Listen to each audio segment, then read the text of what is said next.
Hello छात्रों, मैं हूं राहुल प्रधान और आप हैं मेरे साथ 10th क्लास का संस्कृत के साथ, जिसमें हम आज पढ़ेंगे षष्ठ पाठ भारतीय संस्काराः।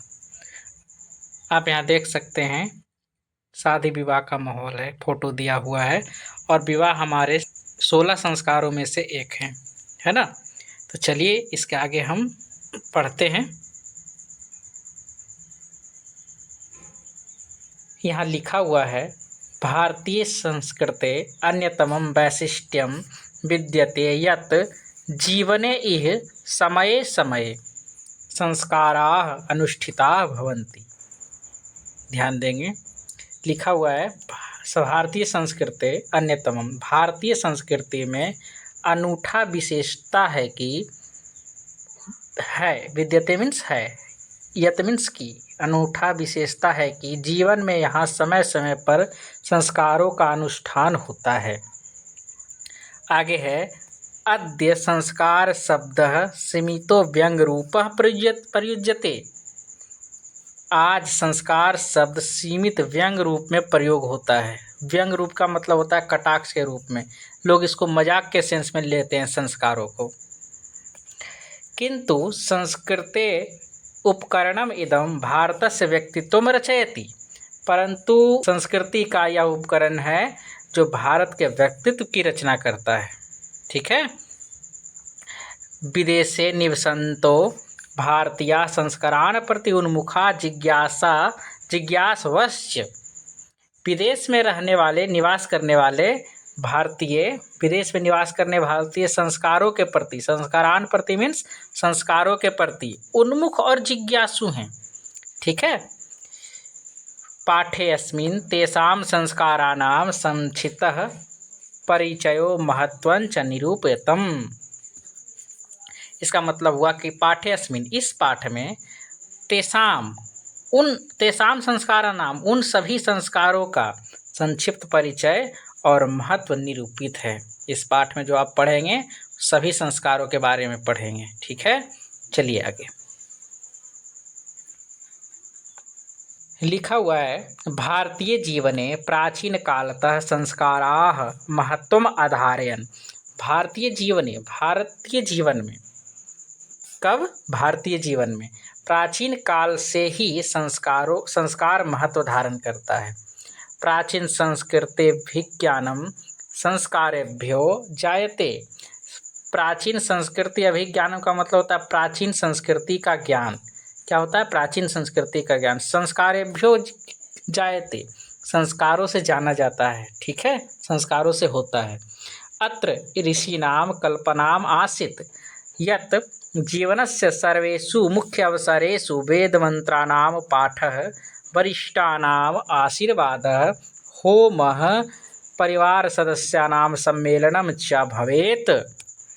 इसका मतलब हुआ, यहाँ ऋषियों की कल्पना थी कि जीवन के सभी मुख्य अवसरों पर, मुख्य अवसरेषु मीन्स मुख्य अवसरों पर, वेद मंत्रों का पाठ, बड़ों का आशीर्वाद, वरिष्ठानाम आशीर्वाद मीन्स बड़ों का आशीर्वाद, होम मीन्स हवन, परिवार सदस्यानाम सम्मेलनम च भवेत्, और परिवार के सदस्यों का सम्मेलन होना चाहिए। यहाँ के ऋषियों की कल्पना थी कि लोग जहाँ तहाँ रहते हैं, लेकिन कोई भी मुख्य अवसर पर, शादी विवाह मुंडन जो भी हो, संस्कार हो, सभी सदस्य एक साथ मिलें, है ना। तत्सर्वं संस्काराणाम अनुष्ठाने संभवति, और तभी सब संस्कार का अनुष्ठान संभव होता है। एवं संस्काराः महत्वं धारयन्ति। एवं मीन्स होता है इस प्रकार, एवं मीन्स इस प्रकार। ठीक है, एवं मीन्स इस प्रकार होता है, याद रखेंगे। एवं संस्काराः महत्वं धारयन्ति, इस प्रकार संस्कार महत्व धारण करते हैं। किंच संस्कारस्य मौलिक अर्थः परिमार्जन रूपः गुणाधान रूपश्च न विस्मर्ते। और संस्कारों का जो मौलिक अर्थ है इसका परिमार्जन रूप और गुणाधान रूप कभी नहीं भुलाया जा सकता है। इसका मतलब है कि संस्कार हमारे अंदर परिमार्जन करता है और गुणों का धारण करवाता है। ठीक है। अतः संस्काराः मानवस्य क्रमशः परिमार्जने, दोषापनयने, गुणाधानेश्च योगदानं कुर्वन्ति। अतः संस्कार जो है मानवों में क्रमशः परिमार्जन करता है, उसके अंदर को अशुद्धि को निकालता है, दोषापनयन उसको दोषों को दूर करता है और गुणों के धारण में योगदान करता है। ठीक है, यहाँ देखेंगे संस्काराः प्रायेण पंचविधा सन्ति। संस्काराः प्रायेण पंचविधा सन्ति। संस्कार प्रायः 5 प्रकार के होते हैं। पंचविधा मीन्स 5 प्रकार के, 5 प्रकार के होते हैं और कुल 16 हैं। ठीक है, ध्यान रखेंगे। जैसे देखिए जन्म पूर्वाश्रयः शैशवा षट् शैक्षणिका 5 गृहस्थ संस्कार विवाह रूपः 1 मरणोपरांत संस्कारश्च 1। इसका मतलब हुआ कि जन्म से पूर्व 3 संस्कार होते हैं, शिशु अवस्था में 6 संस्कार होते हैं और शैक्षणिक अवस्था में शिक्षा संस्कार में 5 और गृहस्थ संस्कार यानी विवाह के रूप में 1 और मरने के बाद 1 संस्कार होता है। याद रखेंगे कि कब कितने संस्कार होते हैं, परीक्षा में पूछता है। एवं षोडश संस्कारा भवन्ति। एवं मीन्स इस प्रकार षोडश मीन्स होता है 16 16। इस प्रकार कुल जो है 16 संस्कार होते हैं। जन्म पूर्व संस्कारेषु गर्भाधानम। जन्म से पूर्व के संस्कारों में होता है गर्भाधान। आगे है पुंसवनम सीमंतोन्नयन च इति, चेति नहीं च इति त्रयो भवन्ति। जन्म से पूर्व के पहले संस्कारों में गर्भाधान होता है, पुंसवन होता है, सीमंतोन्नयन होता है। ठीक है, ये 3 प्रकार के होते हैं।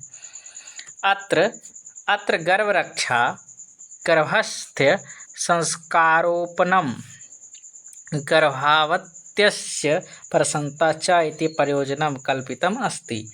यहाँ गर्भरक्षा गर्भस्थ शिशु में संस्कारों का रोपण और गर्भावती के प्रसन्नता के लिए ये सब प्रयोजन किया जाता है। ठीक है, शैशव संस्कारेषु जातकर्म नामाकरण निष्क्रमण अन्नप्राशनम चूड़ाकर्म कर्णविधेति कर्णवेधस्य इति क्रमशो भवति। इसका मतलब हुआ शैशव संस्कारों में जात कर्म और नामाकरण होता है, निष्क्रमण होता है, अन्नप्राशनम होता है, चूड़ाकर्म होता है, कर्णविधेति यानी कान की छिदाई है ना। अन्नप्राशन का मतलब एक छोटा सा नन्हा सा दाना अन्न का बच्चों को खिलाया जाता है, उसके मुंह में रखा जाता है। ये सब क्रमशः होता है। ये सब शिशु शैशव संस्कारों में वर्णन है। ठीक है, आगे है शिक्षा संस्कारेषु अक्षरारंभ उपनयनम वेदारंभ केशांत समावर्तन च इति संस्कारः प्रकल्पितः। और शिक्षा संस्कारों में सबसे पहले अक्षरारंभ है, उपनयन है, वेदारंभ होता है, केशांत समावर्तन। समावर्तन का मतलब शिक्षा की समाप्ति। शिक्षा की समाप्ति पर गुरुदेव जो है घर भेजते हैं। समावर्तन संस्कार प्रकल्पित हैं, बताए गए हैं। ठीक है, अक्षरारंभे अक्षर लेखनम अंक लेखनम च शिशु प्रारभते। अक्षरारंभ संस्कार में शिशु जो है, बच्चा जो है अक्षर लेखन सीखता है और अंक लेखन सीखता है। ठीक है, उपनयन संस्कारस्य अर्थः गुरुना शिष्यस्य स्वगृहे नयनम भवति। उपनयन संस्कार का अर्थ गुरु के द्वारा, गुरुना शिष्य से, गुरु के द्वारा शिष्य को अपने घर लाना होता है। ठीक है, गुरु जो है हर शिष्य को उसके घर जाकर अपने आश्रम में लाते हैं और वहीं शिक्षा देते हैं। यही उपनयन संस्कार कहलाता है। आगे देखेंगे तत्र शिष्य शिक्षा नियमान पालयन अध्ययनम करोति। और वहाँ शिष्य जो है शिक्षा नियमों का पालन करके अध्ययन करता है। ठीक है, ते नियमा ब्रह्मचर्य व्रते समाविष्टा। और वे नियम जो हैं ब्रह्मचर्य व्रत में समाविष्ट यानी मिला हुआ होता है। यानी कि ब्रह्मचर्य व्रत में सब नियम का पालन करना होता है। प्राचीन काले शिष्य ब्रह्मचारी इति कथ्यते स्म। प्राचीन काल में शिष्य जो है ब्रह्मचारी कहलाते थे, है ना। अभी भी जो गुरुकुल में पढ़ते हैं उन्हें ब्रह्मचारी ही कहा जाता है।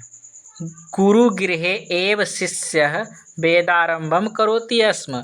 गुरु के घर में ही, किनके घर में, गुरु के घर यानी आश्रम में ही शिष्य जो है वेदों का आरंभ करता था, है ना, वेदों का आरंभ करता था।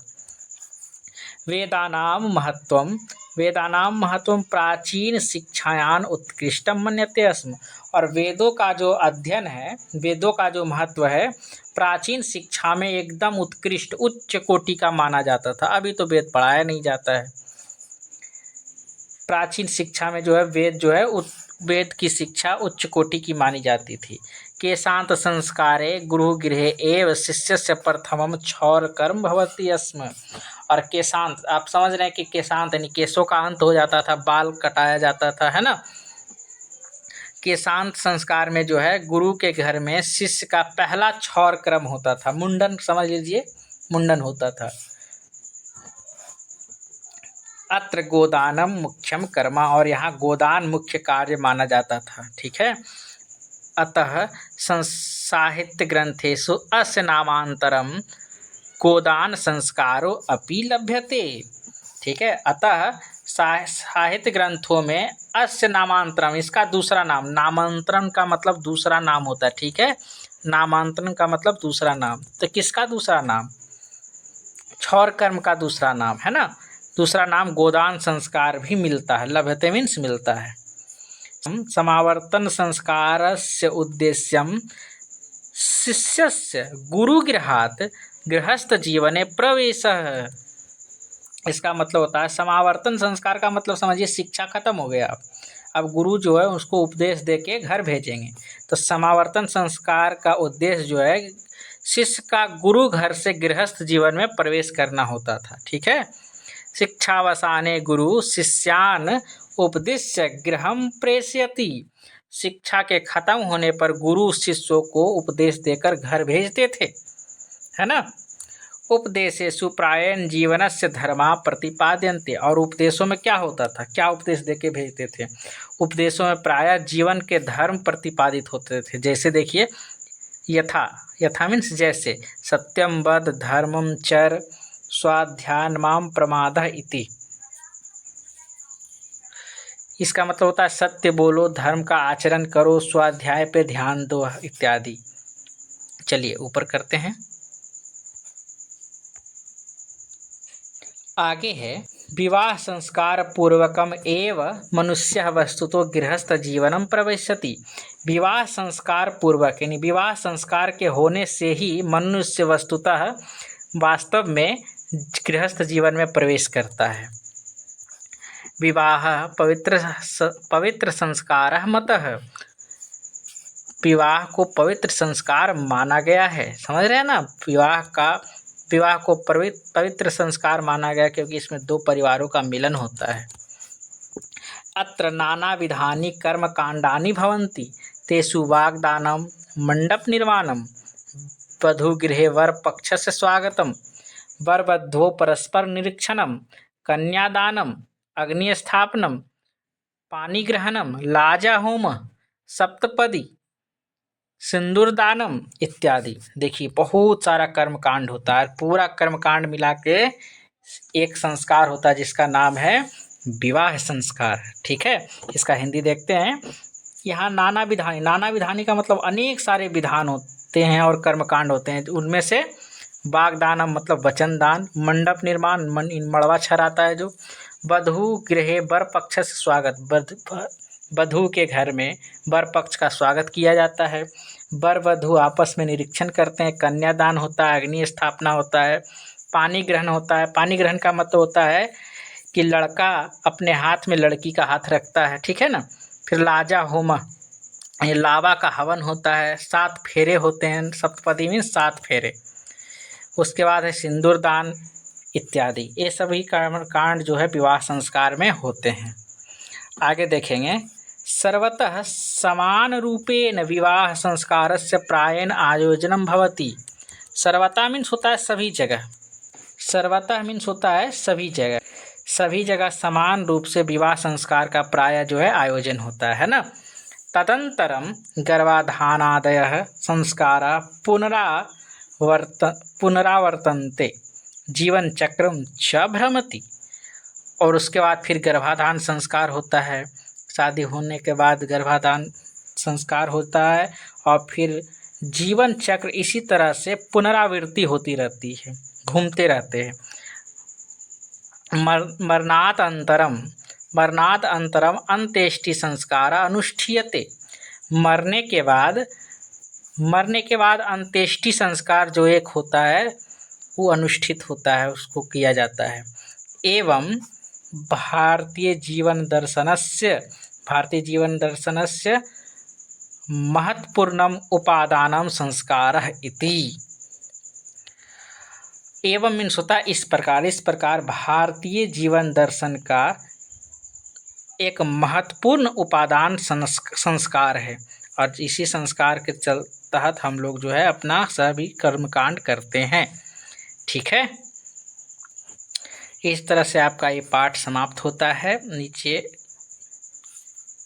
संधि विच्छेद दिया हुआ है, इसको आप अपने बुक में देखेंगे। धन्यवाद। इसके बाद मैं इसका ऑब्जेक्टिव करवा दूंगा।